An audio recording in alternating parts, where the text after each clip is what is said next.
hapon. Magandang hapon mga kapanalig. Welcome sa programang Usapang Kikiki. Kalusugan, kagalingan, at kagandahan. Ako po si Ivy at kasama natin si Dr. Irene Lim.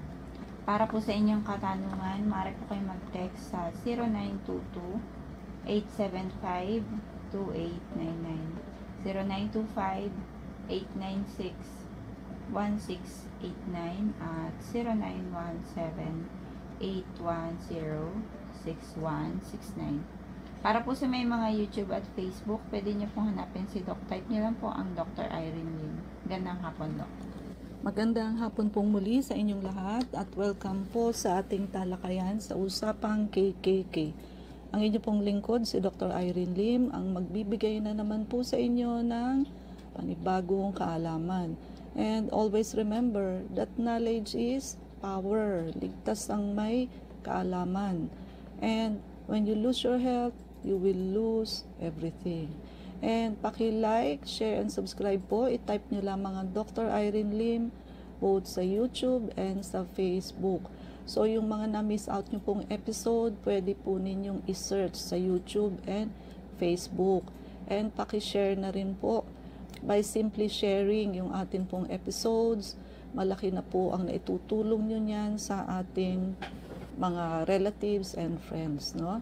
Ayan po, ang atin pong anti-aging soap, available po sa Shopee. Look for IV anti-aging and IV whitening soap. Yan ho ang hahanapin ninyo sa Shopee. And sa mga hindi ho marunong mag-order sa Shopee, so kontakin nyo po kami sa 0922-875-2899. So sasagutin ho kayo ng aming staff para i-assist ho kayo sa inyong order. So in short, kami ho ang mag-o-order sa Shopee para sa inyo. Send us your name, address, and cellphone number para po, ayan, no, makapag-order po kayo. But of course, be responsible enough to pay and receive your parcel. Anti-aging soap, of course, napakabisa ho itong pangbanat ng skin, nakakabawas po ng wrinkles. So, nakaka-lift ho ng face. So, therefore, you will look younger pagkabanat ho ang skin. Siyempre ho, isa sa sign ng aging is what? Yung mga lines ho natin sa mukha, yung wrinkles, no? Sag ho yung skin. So, sa skin pa lamang ho, pagbanat ho yan. And if you use it daily, so, ayan ho, mamaintain nyo ho ang younger looking skin. And of course, yung atin hong whitening soap, napaka-effective ho niya na pampaputi, and isa ho sa advantage nito, hindi ho siya nakaka-dry ng skin. And wag niyo hong gamitan ng harsh bactericidal soap, masisira ho ang balat ninyo, magda-dry ho siya. Siyempre ho, pag dry, maitim tignan ng skin natin, no? Kaya nga ho, ang pumapayat umiitim, ang tumataba ho pumuputi, dahil wrinkled ho ang skin, you look darker. Pero ho, pag tumaba, siyempre ho, nabanat yung skin, you look whiter. And lagi hong lamang ang maputi kumpara ho sa hindi maputi. Kahit ho pareho kayo sa lahat, talino at ganda, yung mas maputi ho, malaki ho ang advantage pa rin yan, no? So, kaya ho marami ho ang may vanity sa pagpapaputi. Nakaka-elevate din ho ito ng self-respect or respect ng tao sa inyo pagka ho mapino at maganda yung skin ninyo, no? So, dagdag ano ho yan sa inyo, plus factor. Ang isa po sa ating good news, open po muli para po sa inyo, open po ang free check-up. So, wala hong bayad ang konsulta. Kasabay po nito, ibinalik din po namin ang free urine and sugar testing. No? So, pinagbigyan po namin uli ang inyong kahilingan, na marami na ho kasi ang nagtatanong kung kailan po uli namin bubuksan ang free check-up, urine and sugar testing. So, eto na po. Take advantage of it. Grab the opportunity. Magpalista na po kayo habang open po ang free check-up para po, ayun ho kasi hindi namin kayang mag-accommodate ng masyadong maraming pasyente sa isang araw because we give quality time sa inyong check-up. Kahit na ho libre, quality check-up ang makukuha ninyo sa amin. So hindi ho yung anong nararamdaman mo, eto reseta mo, next patient, hindi po ganun, no? Ibig sabihin makikita nyo na quality at binibigyan naming oras ang inyong mga karamdaman. At sino ang dapat magpa-check up? So, hindi lamang po yung mga may nararamdaman, pati walang nararamdaman. It is because, sabi ko nga sa inyo, rampant pa rin ang may walking pneumonia. Wala nararamdaman, but if you auscultate yung likod, sabihin pinakinggan yung likod, may mga crackles ang likod. And sometimes ang tagal-tagal na ng walking pneumonia nila. Minsan may 6 months na or more. So, ayun, sabi ko nga sa inyo, yung 25 years old na daughter nung pasyente namin, ayun namatay walking pneumonia. 25 years old wala symptoms. Alam niyo ang symptoms niya kakaiba. Yun parang nahihirapan siyang dumighay. So, which is very vague. And hindi siya typical sa symptoms yung mga, ang walking pneumonia kasi walang symptoms. Sometimes meron very mild like itchy throat, konting sipon-sipon, ganun lamang Minsan nga meron talagang wala. Minsan naman masakit lang ang likod, akala muscle pain, yung pala sa loob na ng lungs. Yung pasyente nagpunta sa amin for check-up because nararamdaman niya na rin yung ganong parang nahirapan siyang madighay. Naalala niya po ganun yung nararamdaman ng anak niya namatay. So biglaan lang po yung nahirapang huminga. Pagdating sa ospital, wala na it's too late, no? Then, may mga doktor din hindi alam what is walking pneumonia, kaya din namamatayan ng pasyente. Kasi yung mga hindi pa nakahawak ng ganyang kaso, hindi nila alam. Yan sabi nga daw ng doktor sa ospital, imposible naman siyang magka-pneumonia kasi normal naman ang chest x-ray niya, which is very, very mali po. Huwag niyo aasahan ang chest x-ray regarding pneumonia because napaka-low ng accuracy niyan. Ang dami na naming natanggap ng pasyente na normal ang chest x-ray but auscultate the lungs, ang dami crackles, no? Kailangan ang auscultation is a quality one, meaning competent yung doktor na nag-check up sa inyo. Number 2, dapat good quality ang stethoscope ng doktor. Kasi isa yun sa magiging dahilan para hindi marinig ng doktor ang crackles. Kailangan walang clothing, pinatataas ang damit. Kasi makaka-impair na marinig ng doktor ang crackles sa pag may clothing ang pasyente. And also, yung isang round ng auscultation sa upper, middle, and lower, left and right, minsan sa unang round ng auscultation, hindi mo pa maririnig. Pag pangalawa, meron ng konti. Sa pangatlong round ayun, pag na-stretch na yung baga ng pasyente, saka nyo lang maririnig, lalo na kung ang crackles is very fine. So, yung coarse crackle, madali marinig. Ang sound nito, para kayo nagpiprito sa low fire. Or, para plastic, kusutin ninyo ang plastic, itapat ninyo sa microphone. Yan ang crackles na naririnig ng doktor sa kanyang stethoscope. And there are also some doctors na hindi nag-o-auscultate. Kasi lalo na kung ang symptoms ninyo is malayo sa baga. Like sa pagdumi, ang problema ninyo. Yung sa sikmura, ang problema ninyo. Hindi kayo i-auscultate. No? Sa clinic namin, lahat ng pasyente ino-auscultate. Because walking pneumonia is just around. And ang mga gusto tirahan yan are diabetic patient and elderly patient. No? Napakarami no? So, kaya pati mga walang nararamdaman, lalo na kung elderly kayo and diabetic patient kayo, magpalista po kayo ng check-up and let us rule out kung wala kayong walking pneumonia. Yung iisipin nyo, may pneumonia vaccine mali po. Yung cause ng pneumonia, ng walking pneumonia is Mycoplasma pneumoniae, which is hindi yan included sa pneumonia vaccine. So, ayan, knowledge nyo po yan. So, kahit may pneumonia vaccine kayo, pwede kayong magka-walking pneumonia. Plus, syempre yung panahon ng pandemic, sari-sari na mutation and multiplication ang nangyari sa mga bacteria and virus. So, hindi nyo alam kung lahat ng mga mikrobyong yun kasama ho sa pneumonia vaccine. No? So, nauna hong ginawa ang pneumonia vaccine kaysa ho sa pandemic. So, naintindahan nyo ho yung gusto kong ipakahulugan. Yung atin hong promo package, buy 2 plus 1 sa detox protocol. So, ayan po, if you buy 2 detox, libre ho ang isang blood cleansing or vector scan. And also, if you buy 1 detox and 1 blood cleansing, ang free nyo ho is what? Vector scan. And ayan ho yung ating high dose vitamin C, not only as vitamins and antioxidant, but pagka high dose given ho yan, which is intravenous or injectable and 10,000 milligrams pataas. So nagkakaroon ho yan ng antimicrobial and anti-cancer effect. Wag nyo hong gagawin na gawing oral ang 10,000 milligrams and up. Magkaka-kidney stone po kayo tulad nung ginawa nung isa naming pasyente, no?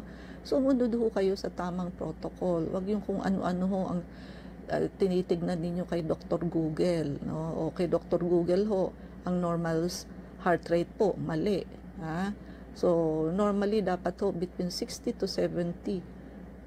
Kay Dr. Google ho 100. Isipin nyo nga ho ang may heart rate na 100.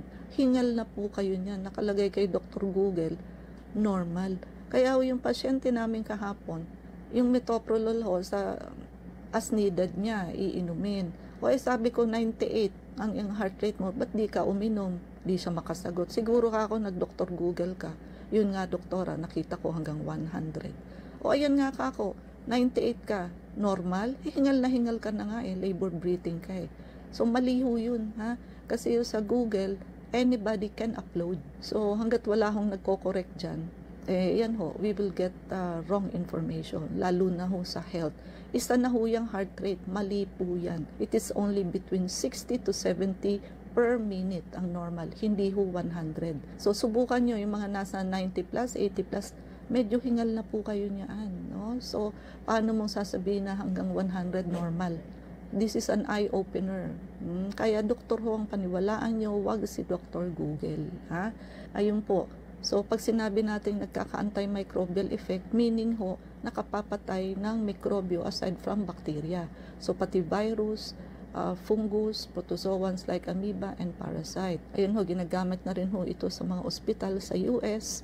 And also, pwede nyo hong gamitin ito in hand in hand with chemo and radiation. Nakakabawas ho ito or nakaka-alleviate ho ito ng symptoms tulad ng hair loss, yung weakening, and also yung nausea and vomiting. And yung mga, ayun po, hindi pa naman ho kayo nakakapag-chemo and radiation, why don't you try doing high-dose vitamin C first? Kasi po yan, wala hong side effect. Plus, meron pa ho tayong ibang anti-aging protocol, and we will educate you on the do's and don'ts of cancer. Plus, pati ho yung root cause and microscopic cancer cell mamamatay ho. So, walang recurrence and metastasis. And also, yung may mga iba po kong sakit tulad ho ng kidney stone, gallstone, na ayaw hong magpa-opera, meron ho tayong protocol dyan. Yung mga barado ho ang puso na ayaw magpa-opera, marami na ho kaming na-save dyan. And also, yung mga fatty liver, so, kailangan ho ang detox dyan para ho ma-reverse nyo yan. Di nyo ho yan ma-reverse pag di kayo nag-detox. And yung may mga cirrhosis, yung may mga CKD ho. So, yung mga dinadialysis, mataas na ho ang creatinine. Huwag nyo hong hayaan na mag-total shutdown na ho ang kidney ninyo. Plus, yung mga gusto hong makaalis sa high blood diabetes, may protocol din po tayo dyan. But of course, wala hong magic. Sa lahat ng binanggit natin, wala hong magic. Pag magic ang ipinangako sa inyo ng doktor, tandaan nyo, hindi ho totoo yan. Wala hong magic sa mga health condition ng tao. Proseso ho yan kung paano kayo nagkaroon ng ganyang sakit. It is also a process to bring it back into normal. No? So, ang ating tatalakayin ho sa hapong ito is tungkol ho sa water. Ang water ho can come from, syempre ho, iba-ibang sources, including river, lakes, rain, snow, and marami pa hong iba, no? So ito ho syempre yung mga pinoprovide sa atin ng government. And ang quality ho ng tubig can vary depending on factors such as its source. yung mga treatment na ginagawa and environmental factors, no? At ang mga common contaminants so that is found in water, meron ho yung mga bacteria, virus, chemicals, heavy metals, pesticides, and pharmaceuticals. Hindi ho totoo yung pwede nyong inumin ang tap water. Marami hong germs dyan, and of course may chlorine ho yan, which is bad for the health. And number one ho, sa tao, ang kailangan ho natin, yung daily water requirement natin ay ma-comply. So, paano ho natin malaman kung tama? According ho sa ating timbang in kilos. So, ulitin natin yung formula, weight in kilos times 50 ho, divided by 250. Ang number hong lalabas dyan is, yan ho ang kung ilang baso ng tubig ang kailangan nyo sa isang araw. Ngayon, pag tayo ho, ngayon ho kasi mas malawak na ang isip ng tao, no? Kahit sa mga YouTube, Facebook, nababasa nyo ho itong kung ano yung mga pangarap po natin, gusto nating i-manifest. So, kailangan ho, yung mga sinasabi natin, iniisip natin araw-araw, kailangan ho, laging positive. Kasi yung thoughts and words na sinasabi ho natin, may power ho yan. So, kaya nga ho bawal magsalita ng wala akong pera. Why? Kasi ho, yun ang frequency ibibigay ninyo sa universe, yan ho ang ibibigay niya sa inyo. So, ano ho ang connection sa water? Pag mababa ho ang body frequency ninyo dahil kulang ho kayo sa water, mahihirapan ho kayong i-manifest, mahihirapan hong magkatotoo yung mga pangarap ninyo at mga gusto ninyong mangyari. So, alimbawa ho, gusto nyong yumaman, mahihirapan ho kayong maabot yun kung tuyot ho kayo. Wala kayong mababa ang body frequency ninyo compare sa normal. So, hindi ho kayo in harmony with frequency ng environment ninyo. Mahihirapan ho kayong abutin yung mga pangarap ninyo. So, hindi lang ho speaking about health ang tubig. So, ang kakulangan ho sa tubig also has some connection with our body frequency and manifestation ho ng mga plans natin and dreams. Yan. Hindi nyo ho alam yan, no? So, starting from today, so, itry nyo ho na uminom ng tubig, at kung gusto nyo ho, magpa-blood cleansing kayo sa amin, kasi ho, yung mga injectable natin doon, like high dose vitamin C, iha-hydrate ho kayo. So, malaki ho ang difference ng injectable kaysa ho sa pag-inom lamang. Kasi ho, yung pag-inom, dadahon pa ho yung sa GI tract natin, while yung intravenous, direkta na ho yun sa cells. Absorb na ho ng cells natin yun, no? So, tandaan nyo ho yan. Kung gusto nyo ho maabot yung inyong mga pangarap, kailangan ho hindi kayo dehydrated. Because, mahihirapan hong i-manifest ang mga dreams ninyo if you are dehydrated, lalo na ho kung severely dehydrated. Ano ho ang best water na dapat iniinom? Of course, mineral water is the best. I-avoid nyo ho ang distilled water. Why? Kasi ho, pagka distilled water, totally wala ho siyang laman. So, wala ho siyang minerals. Malinis nga ho siya, kaso ho, pag pumasok yan sa katawan natin, igagrab niya ho yung mga essential minerals natin sa katawan. So, kung everyday ho, yan ang iniinom ninyo, magkukulang ho kayo sa mga calcium, potassium, sodium, no? So, phosphorus. Kaya kailangan ho, mineral water ang iniinom. Okay ho ang distilled water sa baby. But if you are already adult, ayun po, kailangan mineral water. Maganda ho kung malapit kayo sa probinsya, may mga talaga hong water na galing sa spring, sa mountain. Yan ho, one of the best. Kasi ho, buhay na tubig yan. What do we mean by live water? May memory ho. Kasi ho, galing yan sa nature. Pero lahat ho itong bottled water, kahit na nga ho mineral water pa, wala na hong memory yan.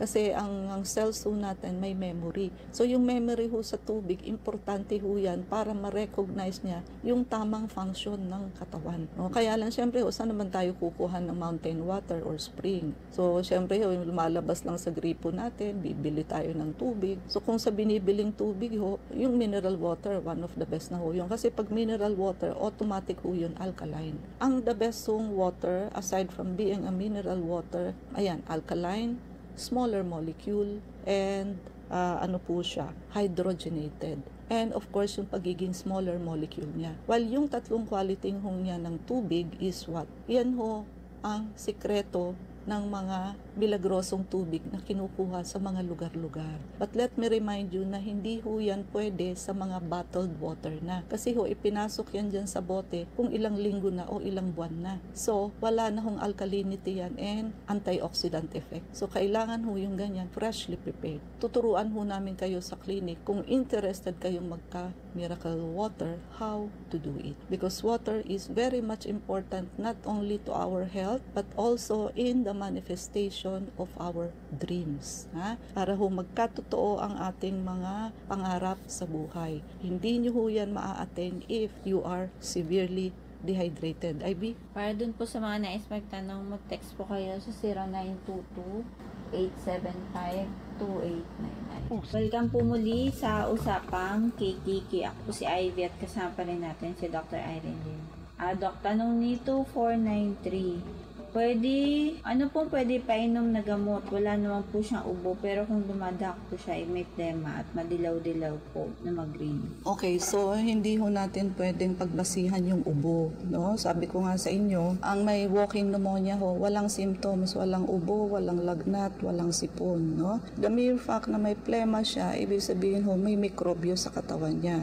Usually ho, pag viral, whitish lang ho ang phlegm, but if it is greenish or yellowish, ibig sabihin ho, bacterial infection. And ibig sabihin ho, matagal na yan. Dalhin nyo ho sa clinic, magpalista ho at baka ho yan ay may walking pneumonia. Hindi ho basta pangit ho pagka greenish or yellowish na ho ang phlegm. Ibig sabihin ho, matagal na, marami na yung bacteria, and ayun ho. Pangit ho kasi pag nahuli kayo. Pneumonia is treatable if you catch it early. But if it is too late, so ayun po, fatal and deadly ho siya. Samantalahin nyo ho na magpalista habang may ano pa ho kami, free check-up, tsaka yung mga promo ho natin sa high dose, sa detox and anti-aging, open pa po lahat. So magpalista ho kayo ng check-up para ma-diagnose ho natin at ma-auscultate ko po ang likod. So walang tayong oras, mangyari po lamang na kayo magpalista kung kayo po yung magpapa-check-up. So Unit 1101, Clinica Medica 101, Centuria Medical Makati, Salamanca Street Corner, Kalayaan Avenue, Makati City. So ang landmark ho is along Makati Avenue, yung corner General Luna Street. Everyday ho bukas ang clinic, pati na rin Saturday and Sunday and even holidays. Kailangan lamang ho magpalista kayo ahead. IV mga numero. Pwede po kayong tumawag sa 546-9412, 0922-875-2899. Pwede rin po kayong mag-text sa 0925-896-1689 at 0917-810-6169. Prevention is better than cure and health is the best investment. Regaluhan niyo po ang inyong sarili ng pagpapacheck up para ma-auscultate namin ng likod ninyo. Malaman ho natin kung kayo ay may walking pneumonia since wala nga ho siyang symptoms. Sabayan nyo na ho ng pagpapavector scan, detoxification and blood cleansing program. Kasi yan hong dalawang procedure na yan ang mag-a-address sa root cause ng halos lahat ng sakit. Samantalahin nyo ho habang tayo ho ay ibinalik namin ang free check-ups, wala hong bayad ang konsulta. So ito pong lahat ay pwede nyo nang i-prepaid para hindi na ho kayo mapagsarahan. And this is transferable. So ibig sabihin ho, pwede nyong pangregalo and also wala hong expiration kung kailan ninyo gustong gamitin. So magpalista na po kayo kasi ho limited lamang ang kaya naming tanggaping pasyente per day. And kahit na ho libre yan, we give quality time po sa inyo. wala hong discrimination. Yun ho, no? So, kailangan nyo hong magpalista sa 0922-875-2899.